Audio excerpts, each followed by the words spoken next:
بسم الله الرحمن الرحيم. الحمد لله رب العالمين، والصلاة والسلام على رسوله الأمين محمد وآله وصحبه أجمعين، أما بعد.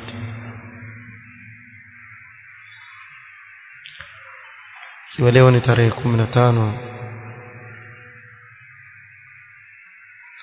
mwezi wa Jumada al-Akhirah mwaka 1440 katika darasa ya risala sifatu الزوجة الصالحة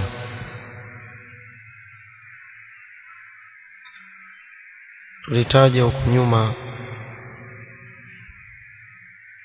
sifa za mwanamke mwema mpaka tukafikia katika sifa ya 12. Na leo biidhnillah ta'ala tutaanza na sifa ya 13 ambayo ndiyo ya mwisho iliyoorodheshwa katika risala hii. Na sifa hizi za mwanamke mwema ni sifa ambazo yawezekana kwa mwanamke kujipamba nazo,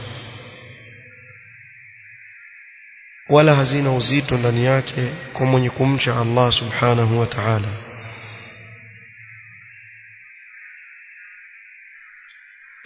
Na pengine baadhi ya watu wakashangazwa na hizi sifa ambazo atakikana ajipambe nazo mwanamke mwema,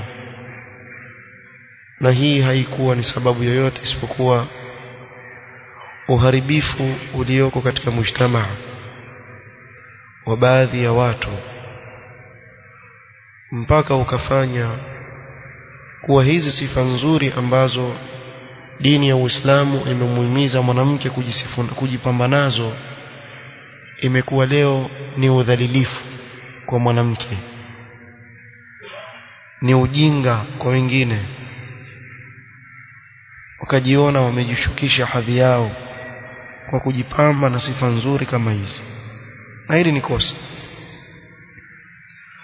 na ziko katika sifa nyingine ambazo yatakikana wanaume ndani ya nyumba wasimame kisawasawa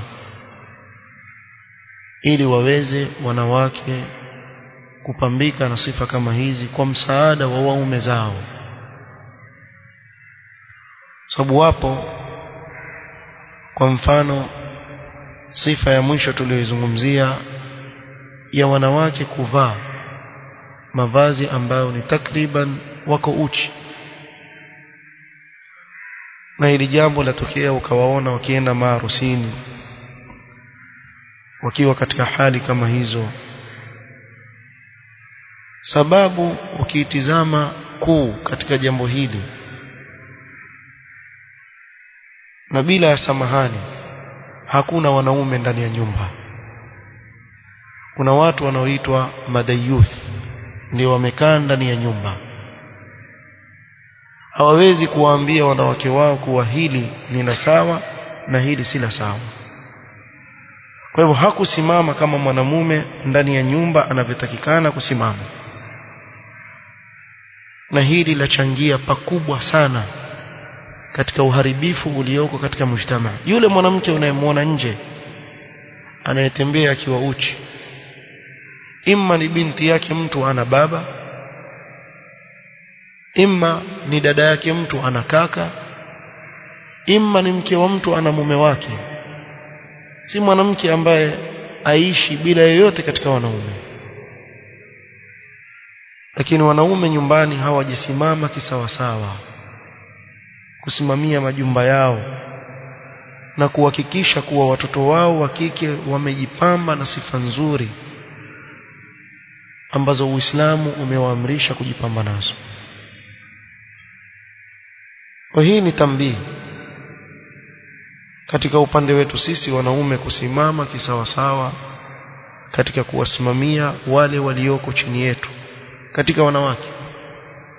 Na hili jambo kila mwanamume ambaye ni msimamizi katika nyumba ataulizwa mbele ya Allah subhanahu wa ta'ala. Kullukum ra'in wa kullukum mas'ulun 'an ra'iyati. Nyote ni wachungaji. Shauri yake bwana afanyie atakavyo, si shauri yake. Kullukum ra'in wa kullukum mas'ulun 'an ra'iyatihi. Mtaulizwa juu ya kile mlichokichunga mbele ya Allah subhanahu wa ta'ala. Kwa hiyo mwanamume ndani ya nyumba asimame. Ar-rijalu qawwamuna 'ala an-nisaa. Qiwama. Kwa hivyo asimamie kama vile alivyopewa cheo hicho na Allah azza wa jalla. Kinyume na hivyo, ule ufisadi tunaoona katika mujtama una sababu, na miongoni mwa sababu ni hivi: bali zile nguo anazozivaa za ukosefu wa adabu alimnunulia mumewe, ama baba yake mzazi amemnunulia, ama kaka yake amemnunulia. Nani wa kumlaumu hadi ikifikia kama hivi? Almuhim, sifa ya 13: السعي في إرضاء الزوج بكل وسيلة ممكنة. miongoni mwa sifa za mwanamke mwema ni kujibidisha kumridhisha mumewe kwa kila njia inayowezekana. Ajaribu kila namna kuhakikisha kuwa mume wake yuko radhi naye, sababu ndiyo katika sababu ya yeye kuingia peponi, ikiwa mumewe yuko radhi naye. Kama vile mtu akikosa radhi ya mzazi wake, basi yuko katika ghadhabu za Allah subhanahu wa ta'ala. Kadhalika mwanamke anayekosa radhi za mume wake vile vile yuko chini ya ghadhabu wal iyad billah za Allah subhanahu wa ta'ala. وتقدم في الحديث قول الزوجة الصالحة: لا أذوق غمضا حتى ترضى. متangulia katika hadithi huko nyuma kauli ya yule mwanamke mwema ambaye amemuudhi mume wake, ama kumetokea suu tafahum baina yake yeye na mume wake akamkasirikia: la adhuqu ghamdan, sionji mimi usingizi, hatta tarda, mpaka mume wangu uridhie. Ukiridhia ndio mtalala, shika mkono mume mpaka uridhie ndio nilale. وفي الكبائر للذهبي، الإمام الذهبي katika kitabu anachonasibishiwa al-Kabair amezungumza maneno pengine labda mwanamke akiyasikia leo aweza kushangaa ile hali au zile sifa alizozitaja al-Imam al-Dhahabi anazotakikana asifike nazo na kujipamba nazo mwanamke. Haya ni maneno al-Imam al-Dhahabi rahimahullahu ta'ala. asema: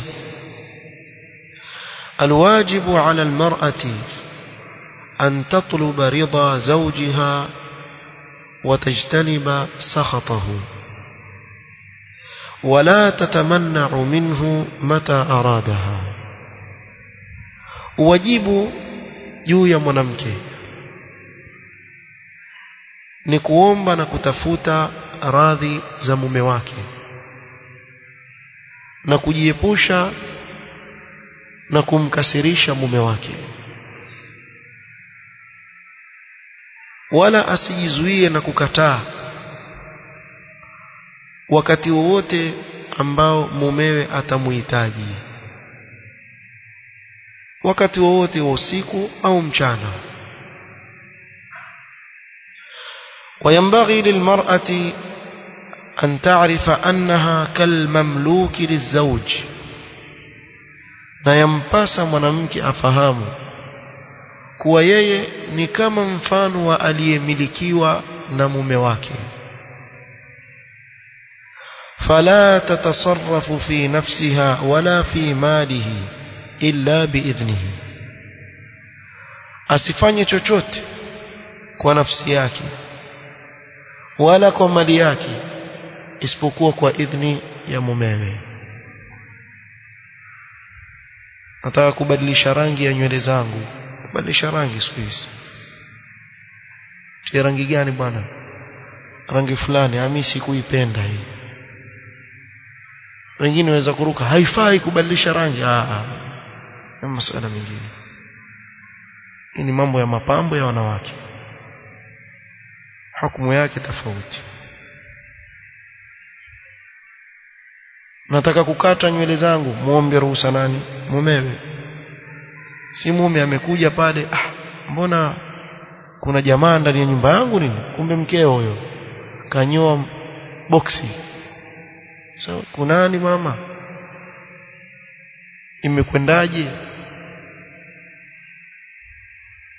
Nataka kufanya jambo fulani katika nafsi yako, nataka kufanya jambo lolote, mwanzo mshauri mumewe kabla kufanya chochote. Wala hafai kutasarraf katika mali yake isipokuwa kwa idhni ya mumewe. Sababu wapo baadhi ya wanawake, sio wote, baadhi ambao hawajui namna gani wanavyotakikana kutumia pesa. Yule mume akitoka tu tachukuliwa, kutanuliwa chauro, kutanuliwa vituko gani, kutanuliwa viazi vya karai, viazi vya kuvuruga. Siku hizi mpaka kupika wengine hawapiki tena. Kuna magrupu yamefunguliwa ya WhatsApp, kila anachokitaka anunua tu. Leo mume wangu utakula nini? Mimi natamani samaki, natamani hivi, natamani chapati. Sawa jamani, nani leo wapika chapati? Nani leo wapika samaki? Nani leo wapika? Mimi niko mali fulani, letee. Huyo aletee. Mume wangu tayari. Saa ngapi ngo tayari? Siku hizi mambo mtandao, hata pia chakula digital. Chakula pia kimekuwa digital leo. Hakuna tena, baadhi yao hakuna tena hata kumpikia mumewe angalau akajifakhirisha kuwa mmepika chakula leo mume wangu amekipenda. Pia yako. Na hii haimaanishi kuwa haifai kununua chakula, ni yafaa, haina tatizo lolote. Lakini kule kupita mipaka, ikawa mtu khalas maisha yake yote yaishi hivyo, makosa. قال وتقدم حقه على حقها, na yampasa mwanamke atangulize haki ya mume juu ya haki yake. wa huquqa aqaribihi ala huquqi aqaribiha, na haki za jamaa zake na familia ya mumewe juu ya haki ya jamaa zake na familia ya upande wake yeye mke. وتكون مستعدة لتمتعه بها بجميع أسباب النظافة, na mwanamke awe atajiandaa ili mumewe aweze kustarehe naye kwa kila njia ambazo aweza kutumia za usafi, kujiweka katika hali ya usafi. Na hapa pia kuna mtihani mwingine kwa baadhi, ukawakuta ule usafi ni kitu kingine, ule usafi kwake ni kitu kingine. Lau kama yule mume atachungulia chini ya mvungu wake, aweza kupata nguo za jana, za juzi, za nini zimerundikwa kule chini, ikitolewa yapigwa kisigino kama mpira, yatiwa chini ya kitanda, uchafu. Yeye mwenyewe kule ndani, kwa mfano Mombasa hii na joto hili, eti mtu oga mara moja kwa siku. Jamaa, si uongo tu, utanuka jasho. Hamna hapo ukioga mara 4 mara 5 wewe bado wasikia joto na jasho la kutoka. Alfajiri waoga, kabla hujenda kazini waoga, watakuswalia dhuhuri waoga, jasho kila wakati. Asri waoga, kabla ya magharibi waoga, kabla hujalala waoga, na bado tena watu na jasho. Lakini ukamuona mke habari hana, kijasho hicho si cha kawaida. Atoka kupika hivi kupika vile, akirudi kule ndani eti wenda kulala akiwa anuka kijasho. Hii si tabia nzuri, hii tabia si nzuri. Na wako wa aina hii, sema toshambuliwa, wako wa aina hii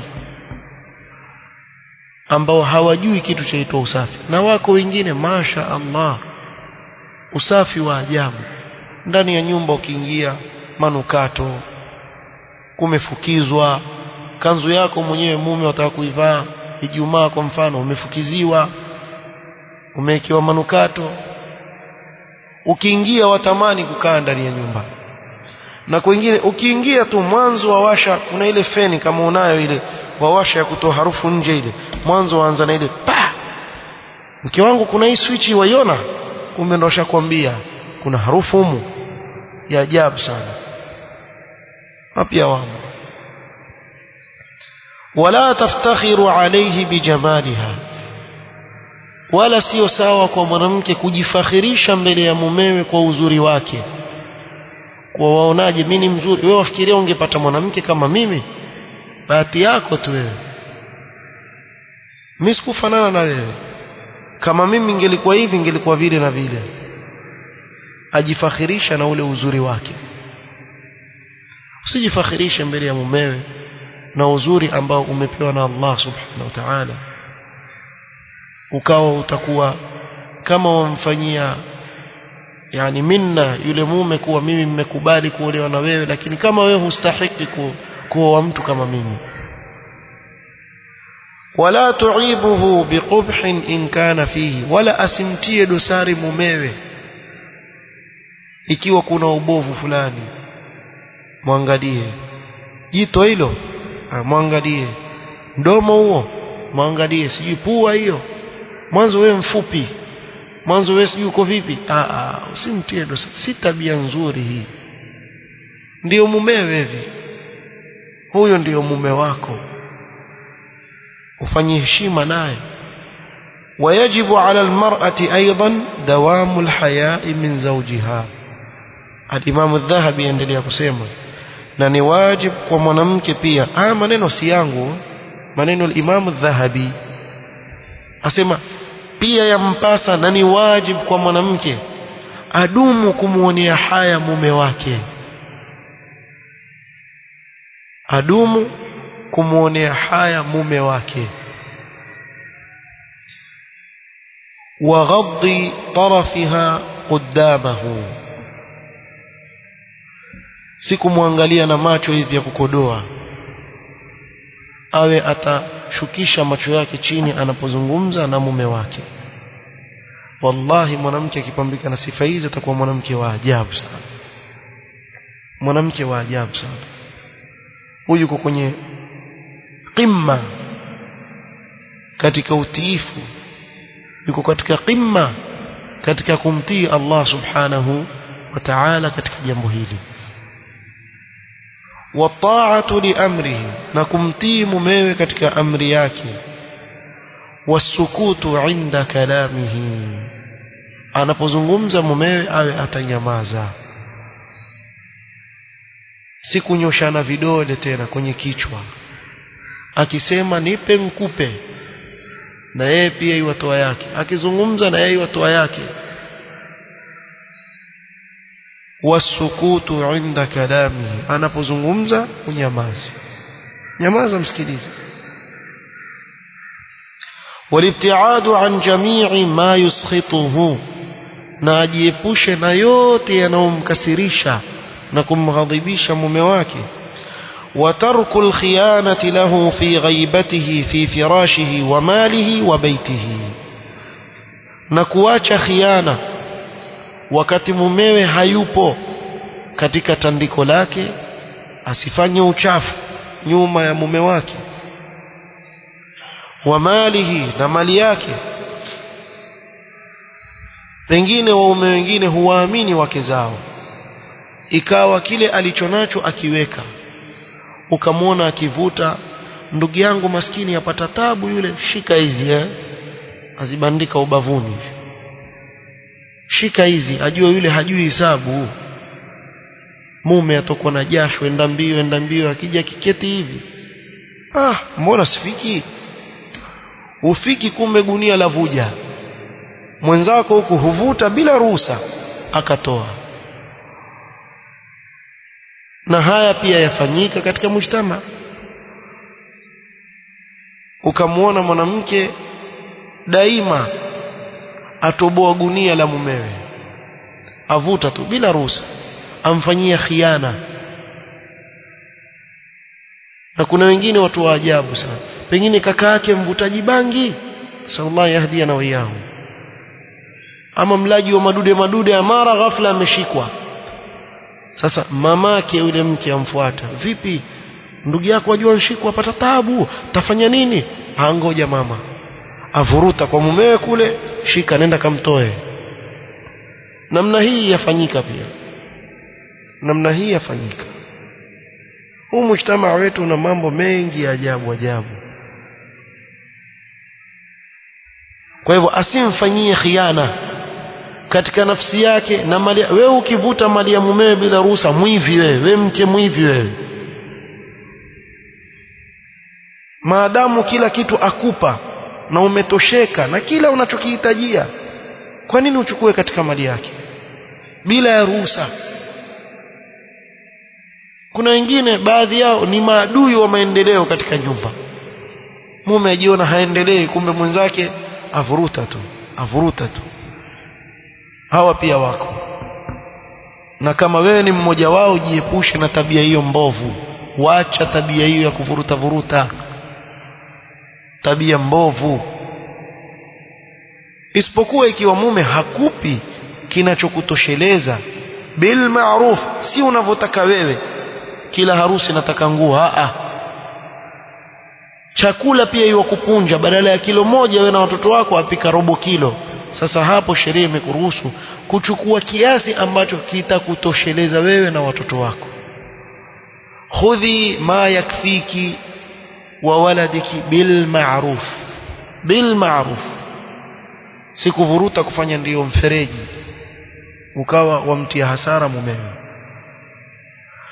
watibu raiha na mwanamke kujipamba na harufu nzuri udi zauzwa tumu kila ina manukato yauzwa nunua ujiweke na harufu nzuri kila wakati unapokuwa nyumbani kwako وتعاهد الفم بالسواك والمسك والطيب na kudumu katika kuchunga mdomo wako usije ukabeba harufu mbaya ni kila wakati wewe wapiga mswaki kuna manukato labda ama kula ubani ule unaoleta harufu nzuri na waume pia upande wa pili siingie tu ndani ya nyumba tu wewe mwanzo kimbilia kama alivyokuwa Mtume sallam kana yabda'u bisiwak akiingia nyumbani jambo la kwanza aanza na mswaki jamaa huingia tu ndani ya nyumba atokako huko na kuna wanaume wengine waajabu pengine wala marungi sijui wala vitu gani wengine hula matambu domo la nuka ushawe kutawadha msikitini mtu wala tambu kisha akatema pale chini ile harufu ile yaweza kukuenua uso wako ukainuka juu hivi kuna nini sasa ikiwa huyu atawadha nsukutua tu huyo kwa mkewe huko na wengine wavutaji masigara enyi wavutaji masigara midomo yenu yanuka vibaya sana si kwa wake zenu tu hata mkija msikitini mwatuudhi wewe ushaswali na ubavuni na mtu avuta sigara kisha nyeshwa na mvua na kupasiri, basi anyeshewe na mvua kisha uswali ubavuni mwake, wewe utazuia pumzi mpaka swala iishe, utafikiri wazama baharini ukitoka. Wallahi wa rabbi, manake yule imamu akiyorefusha ile swala kwa kusimama hivi, kama ni adhuhuri kama ni alasiri, utamwona kama breathe in out hivyo, nini harufu, mpaka wakafikia hali maulama ikifikia hali hii waruhusiwa kisheria kuondoka pale mahali kuvunja swala, basi hakuna khushu' tena, nuka mtu. Sasa ikiwa huyu watunukisha namna huko nyumbani itakuwaje? Watu waishi na subra, madude mwayatakia nini? Masigara, sijui vituko gani, sijui uraibu gani. Wewe ikiwa wewe una uraibu, basi nenda kanunue matunda ule, utastarehe. Kulu min at-tayyibati, kuna vitu vingi sana katika vitu vizuri, tayyibat, starehe kula. Kini mtu atafute sigara avute mpaka kifua kile kimejaa uchafu, na harufu yake ile ni mbaya mpaka kwenye ngozi utoka. Ukamwona mtu nakwambia swali ubavuni mwako, akirukuu mwanzo wewe wabakia sekunde kadhaa hivi, uvuta pumzi kisha ndio warukuu, wazuia pumzi. Akienda kwenye itidali wewe wabakia kule chini kisha uvute pumzi. Kwani mara ngapi tushapatikana namna hiyo na watu kama hao? Sasa nyinyi mwawaudhi wake zenu, kama vile wake zenu watakikana wawe na harufu nzuri, na wewe pia. Sio kitu kuvuta vituko vyako huko kisha uingia ndani ya nyumba wamuudhi mkewe, ama umetoka huko katika shughuli zako wanuka jasho, umetoka huko utokako waingia ndani ya nyumba ndio ushafika hivi, hata kuoga huogi, nuka kweli kweli, mnuko wa kisawasawa. Na upande wa wanaume wali kama beberu vile, na alafu hataki kuoga. Hii tabia mbaya pia. Kwa si upande wa kina mama peke yake na wake peke yake, na pia upande wa waume. Wadawamu zina bihadratihi, mwanamke adumu katika kuvaa mapambo akiwa mbele ya mume wake. Dhahabu zimenunuliwa zatumiwa harusini tu, pengine asizione mpaka siku ya harusi. Unaona ile ninaivaa ulininunulia, nakununulia nani? Harusi. Mimi nimekununulia univalia hapa ndani ya nyumba. Lakini haoni hivyo mume, wala habari ana havai hayo mapambo ndani ya nyumba. Ukiangalia kwenye masikio kavaa kama popo, amvaa sijui vituko gani huko, ati vazuia tu ile tundu isifanye nini, isizibiki ya masikio tu, lakini eti amevaa ile pambo linalonunuliwa na mume. Nadra. Hawa pia wapo hawa. Mkufu hauvaliwi mpaka siku ya harusi kwenda kujionyesha tu, show off na hiki na kile. Basi hebu waulizeni waume waseme kweli, lini mwisho alimwona mkeo amvaa bangili alionunulia dhahabu, ama amevaa mkufu wa dhahabu amemnunulia auvae, ama chochote kile katika mapambo alichomnunulia avae? Wewe utavaliwa dera tu, wewe mume avaliwa dera, tena dera lenyewe limpasuka pasuka humu, sijui limeraruka raruka lile dera, ndio hilo la jikoni, na ndio utalipata huko chumbani. So wengine uketa kashika tama, lakini jamaa isi dhulma hii bala gani? Lakini harusini ndio kumewekewa nguo nzuri kabisa ya kujionyesha kwa watu.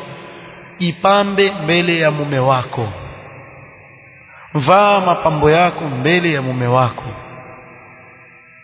Haya maneno ya nani? Ya Imam Adh-Dhahabi, si yangu jamani. Twende mbele. Watarkuha lighaibatihi, na awache kuvaa mapambo wakati mumewe hayuko. Asivae mapambo wakati mumewe hayuko, akiwepo avae, akiwa yupo awache. Wa ikramu ahlihi wa aqaribihi, na kuwakirimu jamaa zake mume wake na familia ya mume wake. Wengine waona ni maadui wakubwa jamaa zake mumewe, lakini jamaa zake yeye ndio hakuna kama wao. Pia baadhi yao wako namna hiyo, yeye nkutia fitina tu, mpaka wako wanawake wawakusanyisha waume na mama zao wazazi waliowazaa waweza kuamini katika mujtamaa wetu kuna vijana wa kiume hawazungumzi na mama zao kwa sababu ya wake zao? Nyinyi mwajua hivyo? Ukamwona mtoto wa kiume hataki kujua hali ya mama yake mzazi aliyemzaa, utapata taabu wewe. Kumbuka wewe pia utazaa. Allah akikujalia kizazi ukazaa, utapata taabu sana. Hujaona wewe, pendelea tu muudhi mamako kwa ajili ya mkewe, kwa sababu ya fitna ya mwanamke ikawa mtu mama yake adui yake mkubwa. Ni kama alimwambia ukinioa mimi mtaliki mamako talaka 3. Talaka mamako, achana na mamako. Na hapa ndio utaona baadhi ya wanawake wanaoolewa na waume zao, pengine yule mume aishi yeye peke yake na mamake. Mimi sitaki kuishi na kina mama bana. Aishi na nani? Apelekwe nyumba ya wazee? Aishi na nani yule mama? Wewe hutaki ajiri kesho mbele ya Allah subhanahu wa ta'ala? Mama abakie peke yake ndani ya nyumba, kisha bado asitosheke hapo na atie na fitina na maneno mpaka labda yule mume akosane na mamake, hazungumzi na mamake, hata kujua hali ya mamake. Wallahi kuna hali wazisikia zaumiza kichwa. Mama atamani kusikia sauti ya mtoto wake pengine labda miaka hasikii. Na subhanallah, namna walivyo na huruma kina mama, wana huruma wana. Yani aweza kunyanyua mikono yake pale akakulani wewe, kila ulifanyalo sivyo. Ukienda huku kutafuta kazi wafutwa huku, ukienda huku balaa, biashara zako haziendi, kila kitu. Kumbe mwana laana, hujijui tu. Lakini akina mama wana huruma, wakuombea Allah akuongoze, wakuombea Allah akuongoze. Na haya tushayaona. Kuna mama mmoja mtoto wake amtoa roho kama wanavyosema wenyewe, miaka habari ya mtoto. Tuko haram Makkah, yuwafanya tawafu yule mama, daima aregelea, ya Rabbi muongoze mwanangu, ya Rabbi muongoze mwanangu. Huyu mama huyu anayeudhiwa na huyo mtoto ambaye habari naye hana, daima atufu kwenye al-Kaaba, kila saa anyanyua mikono mpaka machozi yamtoka, amuomba Allah amuongoze mtu. Hii ndiyo jaza yake? Jaza yake awe yule mke atakutilia wewe fitina ukosane na watu wako. Angalia waume, sikizeni kitu kimoja. Mkifika majumbani, choreni mstari hivi tena mwekundu, si mmoja, 3. Mwambie mke, hapa ndiyo kwako. Unaona hii mistari mekundu 3 hapa, usipite. Ni wapi hapo? Usipite katika kuzungumzia jamaa zangu, hawakuhusu. Yale yatakayojiri baina mimi na jamaa zangu ni yangu, na yako ni yako. Kuna mambo mimi na wewe tuweza kuzungumza, lakini isifikie kuniambia mimi mamako, mamako. Hapo ni mstari mwekundu, usikaribie. Kama vile mimi naweka mstari hapa, kuna mambo mimi sifai kukuingilia wewe, kimaadili si sawa. Kama nini? Usiingie ndani ya nyumba ukaanza kutizama bedsheet, mbona rangi hii? Wewe mwanamume gani wewe? Bedsheet si wewe ulale tu. Na leo wewe waulize waume wangapi wajua bedsheet gani jana usiku tu amelalia iko rangi gani, hata ajui. Na hivyo ndio inavyoishi. Hayo mambo yao si yako, na wewe una yako ambayo hafai mwanamke kuyapita. Asiwe atawazungumza vibaya ndugu zako, kamzungumza vibaya mama yako, baba yako. Hapa ni mstari mwekundu, usifike. Hawa wangu ni wako, ukawakimbia ukawakaribisha. Yule kuna siku moja aweza kuachana wewe kitokea balaa. Allah waepushe. Hii jambo muhimu sana lieleweke. Kumalizia, wa antara alqalila minhu kathira. Al-Imam Adh-Dhahabi akamalizia kusema, na aone kile kichache kinachotolewa na mumewe kuwa ni kingi. Asidharau ile bidii ya mume wake anaoifanya katika maisha. Maadamu yatafuta riziki, atafuta kila njia ya kukimu familia yake, basi usimdharau. kile kidogo alichokileta kione kingi, utaishi na furaha. Haya yote lau kama atapambika nayo mwanamke, basi wallahi mwanamke huyu wa ajabu sana, na biidhnillah atakuwa ni katika watu wa peponi. Hizi sifa walikuwa wakisifika nazo wanawake wa salaf, walikuwa wakisifika nazo, lakini leo kwa kuharibika wengi katika mujtama zaonekana ni sifa zinazowaregesha nyuma, lakini si kweli. الله المستعان. نكتفي بهذا القدر والله تعالى أعلم. سبحانك اللهم وبحمدك أشهد أن لا إله إلا أنت استغفرك وأتوب إليك. بارك الله فيك.